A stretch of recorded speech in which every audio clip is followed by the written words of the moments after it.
Hello dear students of the Genius School.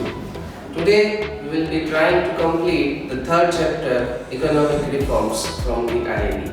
See guys, we already have studied this chapter in the school, but for the board examination, for the small revision, we'll be completing the few main topics of the chapter in this video lecture. So let's start with the chapter number 3, Economic Reforms.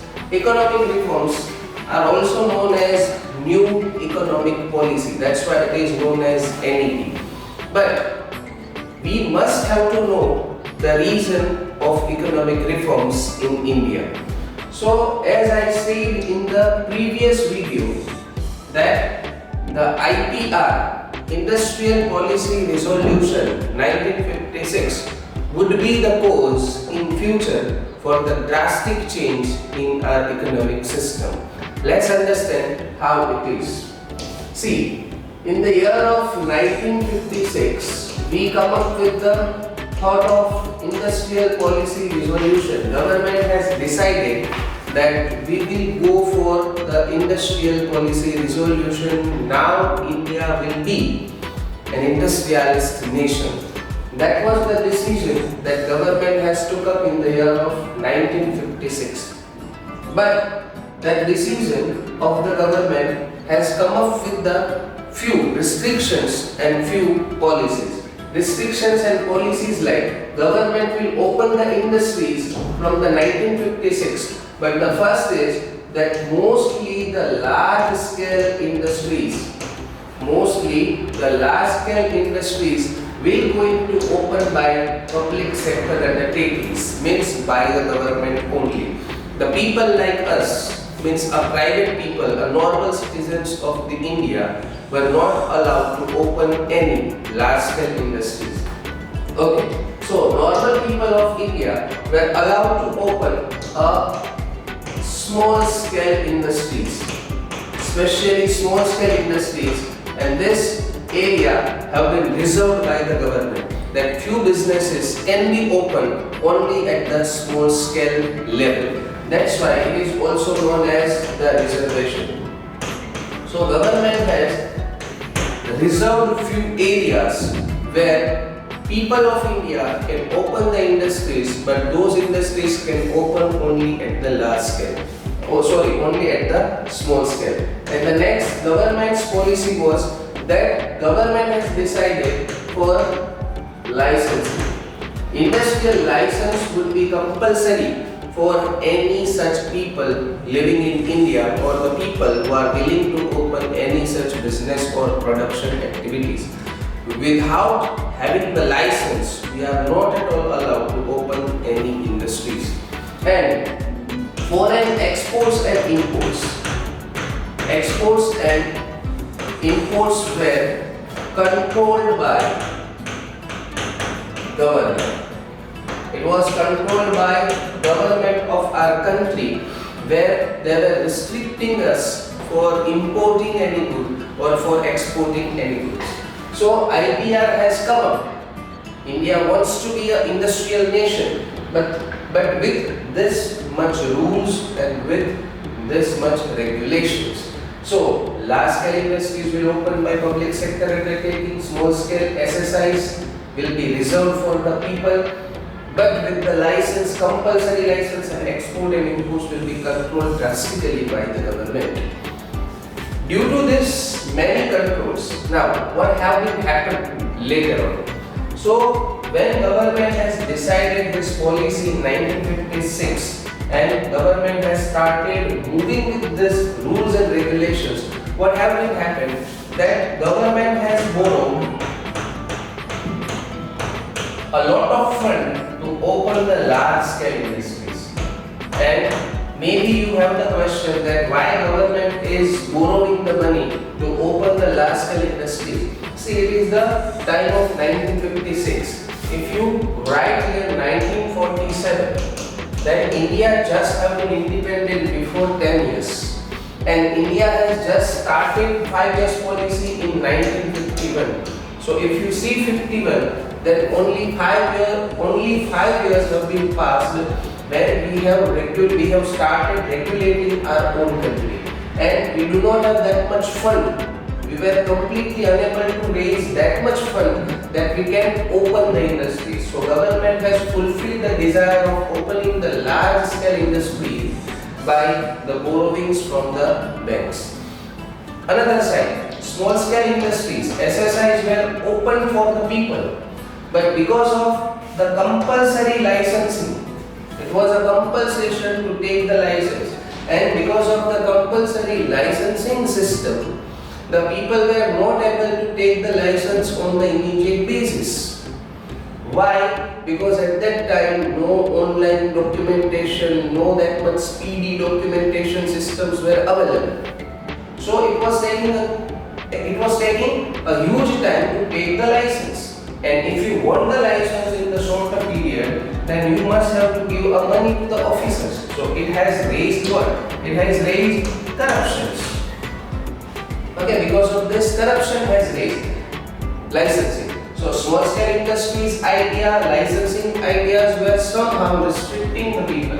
And because we were not allowing exports and imports to normal citizens without the permission of government, no other countrymen are coming in our country, no our country people are going outside for any investments.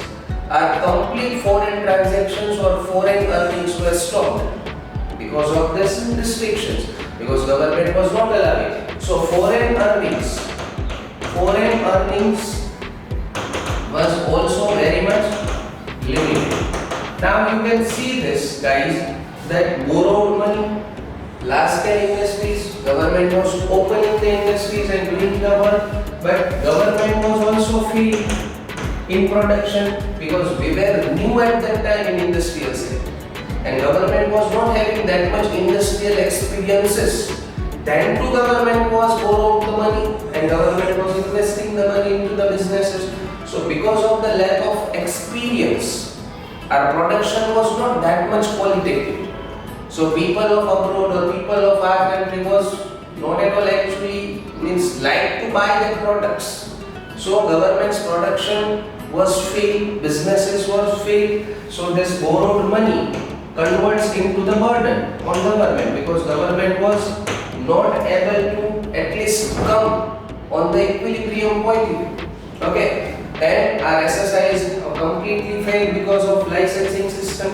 So this has also been converted into the failure, and because of we were not allowing any export imports, our earnings were very much limited. So our foreign business overall was also failed. So you can see that this idea which have been implemented by the government for the goodness of the country, for the welfare of the country, has converted slowly into the failure. But then the government has run the same picture, run the same movie, run the same policies about 36 years. And from 1956 plus about 36 years, when the year of 1990 came.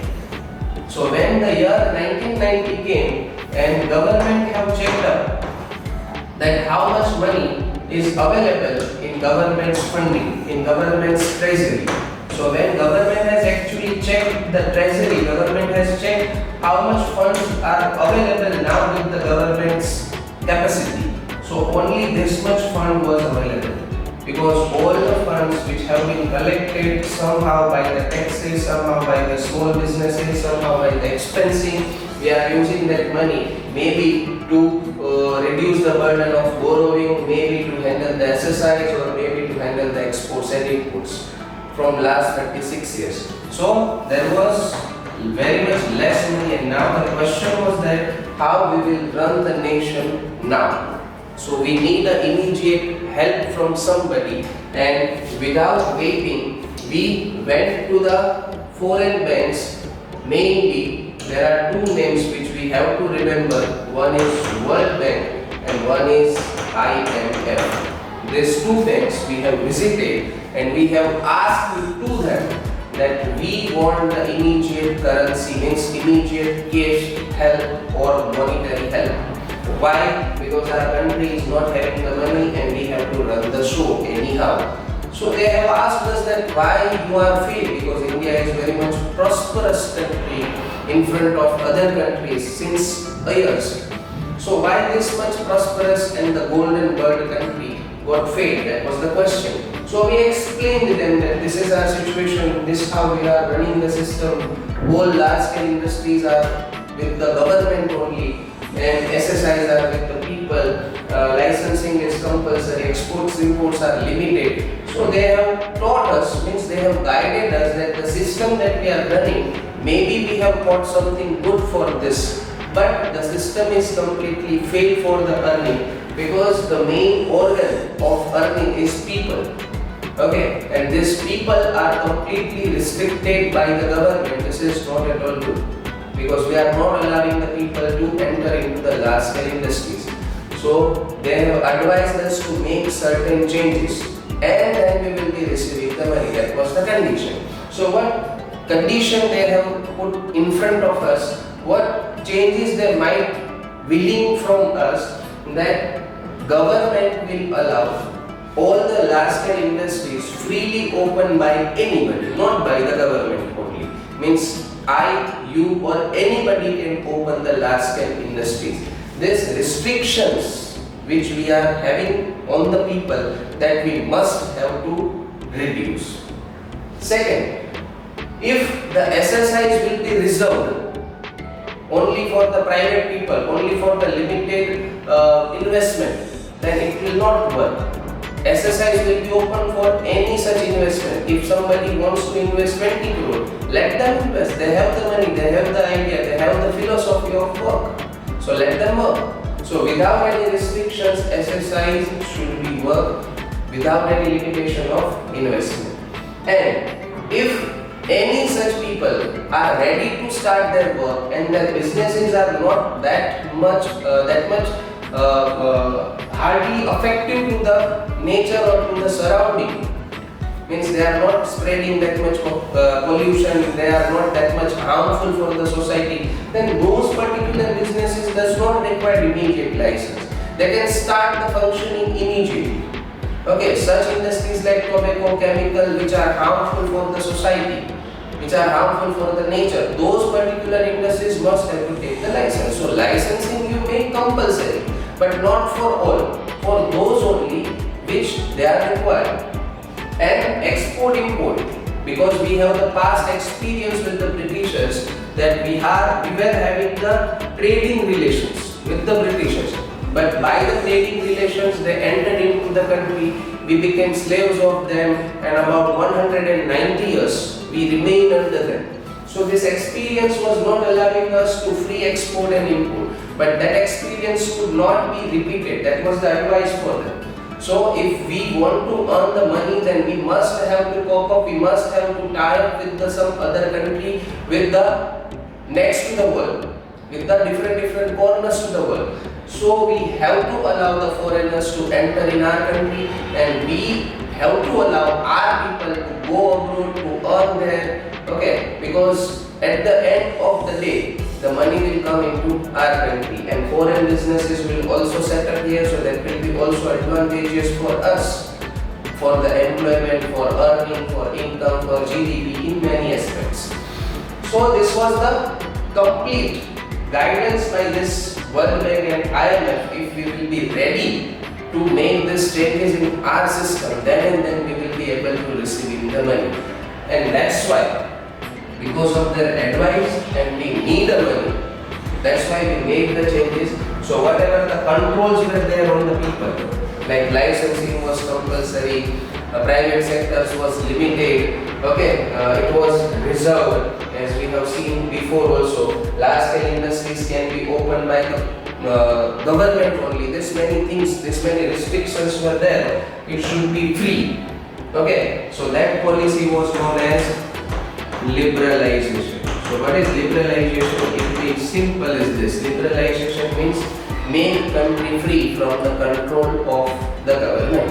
And the privatization was the second one. So what is the privatization? Was actually, privatization means, I have said that many government industries were borrowing the money, but they were not producing the qualitative goods because of some of the limitations. So they were completely failed. So those companies who are failed, we can sell, means government can sell those particular industries to the private people. So it will get the two benefits. One, government will sell the industries to somebody else, so government will receive the money, and government was in need of the money. And second advantage, if it will goes in the hand of some private person, then they will going to take the hard effort for the profit and for the next level success of that industry. So that policy was known as privatization. So privatization means sale of government or public sector undertakings to the private people. And the last one, this one, export, import and investment in abroad and investment from abroad was completely restricted. That was also made a compensation for us, that if we will allow all the global citizens to come in India, and we are allowing our citizens to go abroad and set up the industries, investment and exchanges of goods and services, then they will be giving us the money. So that changes was known as globalization. And they have said us that if we will do this changes, necessary changes, then it would be possible. So finally we have said yes in the year of 1991, and gradually, not directly, don't think for this, directly we have not made up the changes, but gradually, slowly we have added all the changes into the system, and we have signed that no, we will be moving with this liberalization, privatization and LPG, means globalization policy, from 1991. That's why in the last chapter, which is India, China, Pakistan comparative study, there it is written that Indian economic reforms were not a free ideology or not a free thought. It is a compulsion, and this is the reason. For us, it is a compulsion. For China had also reform, but it was not compulsion. Okay, Pakistan also had the reforms, but it was not considered as compulsion. But for us, it was compulsion, because if we will not make the reforms, then we don't have the money. And if we want to receive the money, then we must have to invent the new policies suggested by them. And that policies are known as New Economic Policy. And it was announced in the year of 1991. That's why it is known as Economic Reforms of 1991. Okay, let's move for the main heads. That liberalization, as we have studied, to make the country free from the controls of the government, that is liberalization. So under the liberalization, there are certain stages which have been decided by the government. The liberalization, under the liberalization, first government will go for the industrial liberalization, when the licensing was completely, which was compulsion for the people, will be compulsory now onwards also, but for those industries only which are harmful. On the contraction of public sector undertakings. Contraction means sankocham. When the government industries were widely spread, but they were not that much fruitful for us, then we will contract them. Means not all the industries would be public sector undertakings. Only those industries who are getting the success or who are successful, that those industries will be only the part of PSU. Other industries can sell to the people. So that was contraction of public sector undertaking. And the de-reservation. SSIs were reserved for the private people. Few industries were enlisted completely under the SSIs. That reservation have been also cancelled. And expansion of production capacity. Because of licensing system, every license holder were getting the limitations written into the license, that this particular license is giving you, is allowing you to produce only 30 ton goods, only 40 ton goods, means this much capacity was restricted by the license. So that capacity have been expanded, means now onwards if you are having the license, then you don't have any production limitation. You just have to be with the license. Production capacity or production limits are not there. That has also been removed. And financial reforms have been also announced under the liberalization. This is IMP. Okay, financial sector in India is being regulated by RBI. So before, the Reserve Bank of India was handling all the commercial banks, means that it was a Reserve Bank of India was a regulator. It was regulating the commercial bank. Do this, don't do this. Okay, it was regulating. But now RBI will also play a role of facilitator. Means RBI will give a freedom to the commercial bank, okay, to run their show in the market by their own, by the market force in short. Okay, the interest rate, the circulation of money, this all will going to be only observed by the RBI. RBI will not put any guidelines on them. Whenever it is required, RBI will control, but RBI will facilitate in the commercial bank, not regulate. And the tax reduction, direct, indirect, whatever the taxes before the reforms government was collecting was very much high. But after the liberalization, the tax structure have been also set up at the lowest cost so that people can afford the taxes, whether it is a production tax, whether it is a corporate tax, whether it is an income tax. Okay, so people can work freely in the country, so tax structure have also been liberalized. After that, foreign exchange rate, okay, this is related to actually macroeconomics chapter number, this foreign exchange management. Okay, so under the foreign exchange management, this comes already devaluation. Government has devalued its own currency, its own rupees. Okay, before the reforms, our rupees was circulating in India only because we were not having that much exports and imports. So we were not knowing our currency value. Like if I say that in 2026, this is a random value I am writing here. In 2026, $1 is equal to, let's say for example, 85 rupees. So this is the value of our currency. But before the reforms, our values were not completely decided because our money was not circulating in other markets. So government has devalued our currency. Devaluation means what? When government itself reduces the value of domestic currency in front of US dollar, that is known as devaluation. And why government has devalued our currency? Because if currency will devalue, then people will encourage to export. Let's say for example, if 85 rupees is equal to $1 is there, and government will now announce that $1 will be now onwards 100 rupees. So basically the price is increased, but the currency value of rupees has decreased. Before we are paying 85 rupees for $1, now we are paying 100 rupees for $1. So our currency value is decreased actually. So this is, if this thing have been done by the government, then this is devaluation. And government has announced this type of devaluation after the reforms so that people can export more. See, in this situation, if you export, you get the 100 rupees per piece. In this situation, you export, then you get the 85 rupees per piece. Means this is giving the benefits to the people. That's why government has announced the devaluation also. And trade and investment policies have also been decided by the government. International competition have been increased. Before, government was protecting the domestic traders.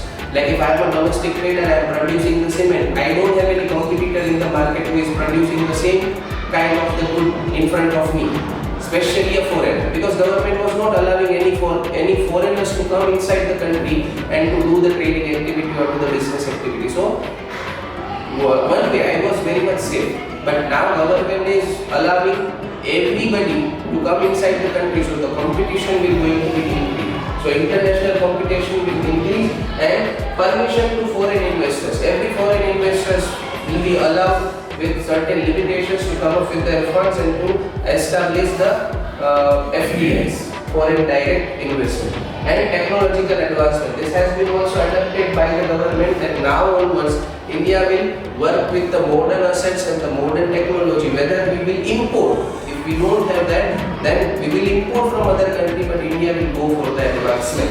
These are the reforms which have been announced under the liberalization. Now if we talk about the privatization, then what is privatization? Second one, privatization means sale of the government's undertakings to the people, maybe completely, maybe partially. Okay? If government undertakings, public sector undertakings are not earning the profit, and if government is willing to sell those particular factories to the private people, this particular process is known as privatization.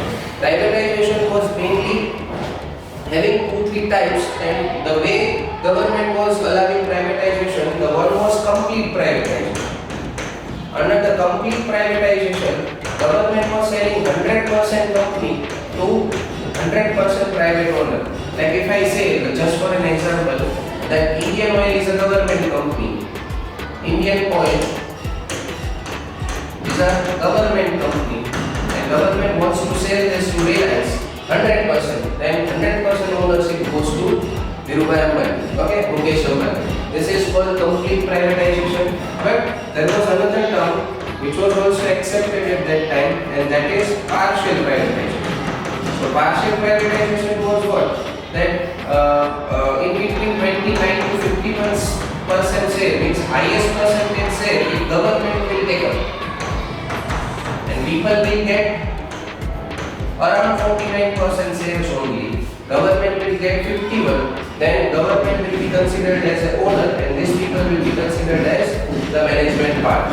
While in the another partial, this is the partial one, and in another partial system, government was allowing people to take for 51% ownership. Okay, and 29 to 49% ownership with the government.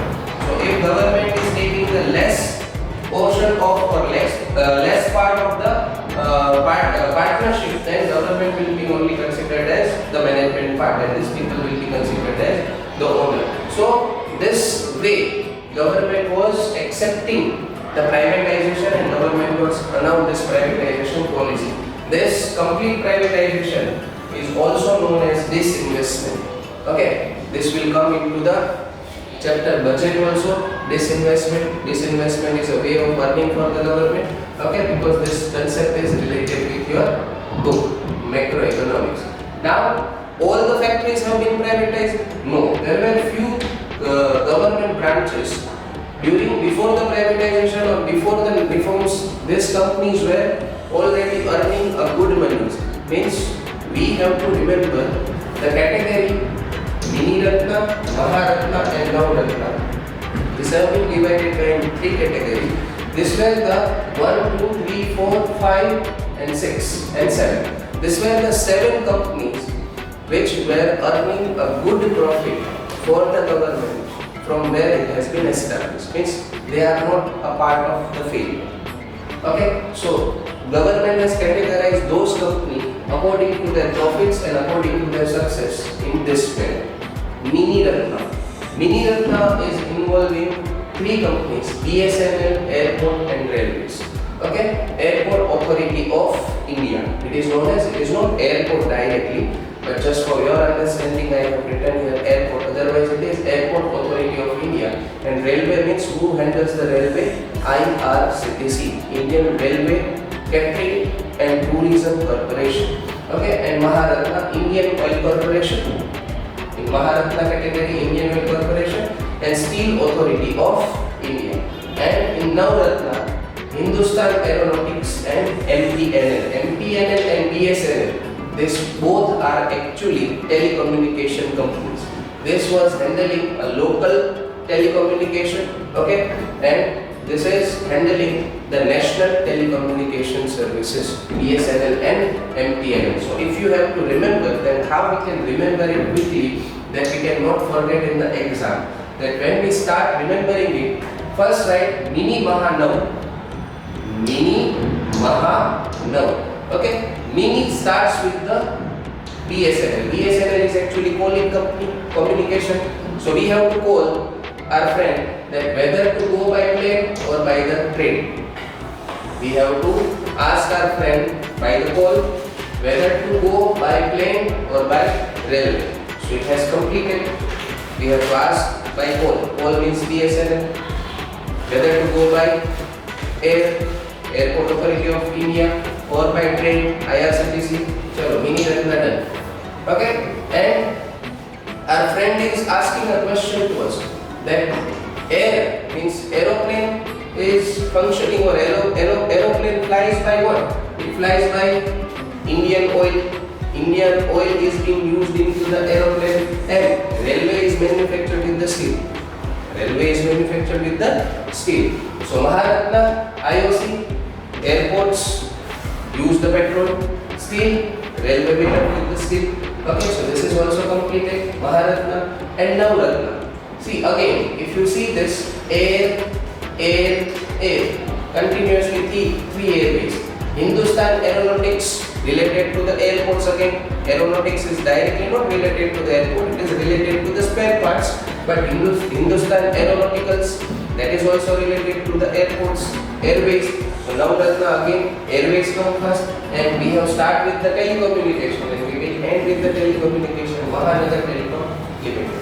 So this way we can remember Mini Ratna, Maharatna and Navratna, so that we can not forget it in the future for the exam preparation. And the last one, globalization. Globalization is what? Globalization is to connect our country with the rest of the world. Okay, with the every corner, if it is possible, for doing the businesses and for trading activities. So globalization is the connection of our country with the rest of the world. With the globalization policy, government has decided this many rules again for the globalization. These are the policies of globalization that we have to remember. That under the globalization, government has increased the equity. Before it was only 40%.